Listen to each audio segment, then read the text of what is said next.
DanganRonpa. Welcome to another DanganRonpa 3 analyzing video. Big news from last night, a new trailer just hit and I'm here to take a closer look to it. So why don't you guys join me, but please know that I won't be going too much into detail. Our trailer began with some logos, but around the 60-second mark, we get our first clear look into the three characters that were previously shown. Here we have one calling our main character due to the information present here. Now that we get a closer look to him, he in fact appears to be some kind of machine. Could he be an android or cyborg? Next, the trailer focused on showing us finally how this purple guy looks. If you remember, the scans that we got last time were too low quality to make him out.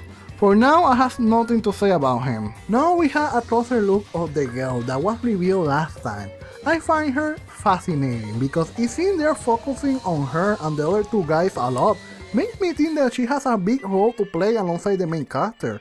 But what exactly is her role? I guess the obvious thing would be that she's our main heroine like Kiiri or Chiaki were. But if here there has to be more to her, could she be instead the main character's rival?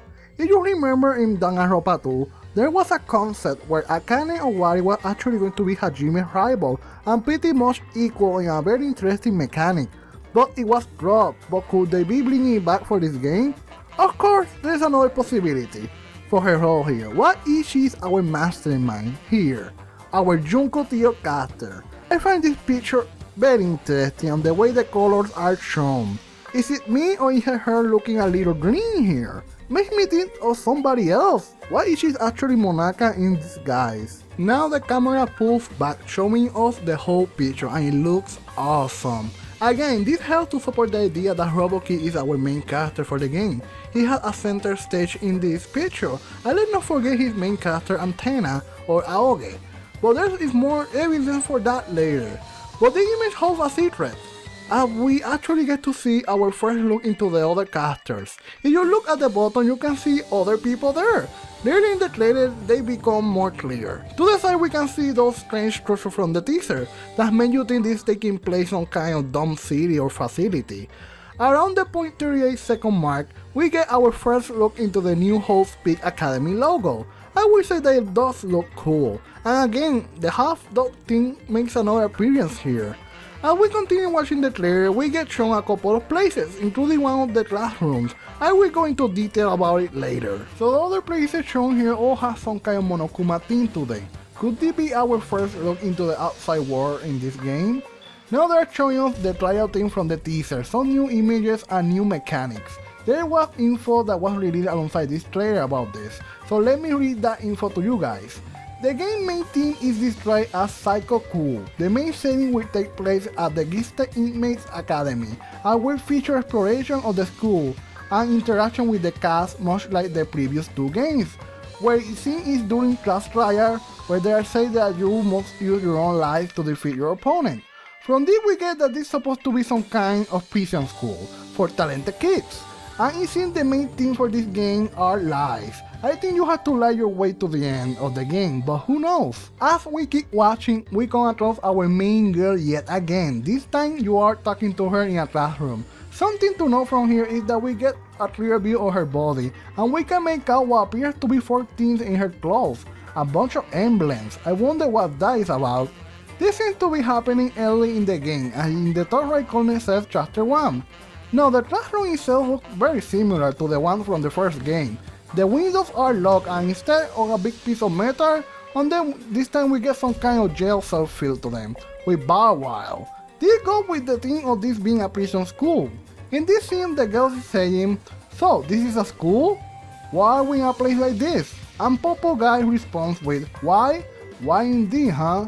Here we get a more clear picture of Popo Guy. It seems he's also important to the game.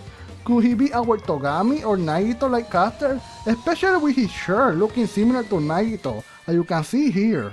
After that we get an image of Robokid defending himself against arguments. This right here could be another new mechanic where you as the main character have to defend yourself and lie. As the trailer is ending, we begin to see a lot more of the school environment and some really interesting pictures like this one here. I would say that this could be the site of a murder taking place in Caster 3. Sadly, there's nobody here. Now, I found this next image interesting because when we first got the teaser, some people were saying that Usami here was representing the main caster, as she represents Hope, unlike the other here. Now, what if we take this image and compare it to the image that we got with the 3 casters that were revealed? This right here helps support the idea that robokid is the main caster aside from the antenna, but this does not end here because I think there's actually more to it. Now, at the end of the trailer, we get a better look at the teaser of the rest of the cast for the game. There are 16 casters here, 8 women and 8 men, but I could be wrong, the image is not clear and some girl could be wearing pants. Team DanganRonpa is saying that the game will feature only new casters, but I believe there are ultra despair girl casters in here. First, let's take a look at these 2 girls over here. I don't know why, but they remind me of Toko and Komaru. Hell, the girl even has a little antenna that looks very similar to the one Komaru has. And the girl to her right has a hairstyle very similar to Toko. Could Toko and Komaru be part of this game? At this point, I don't want to speculate on the other caster too much. Something to point out is the big caster in the middle there that seems to be our Sakura-like buff caster for the game. Kinda reminds me of Sakura's boyfriend.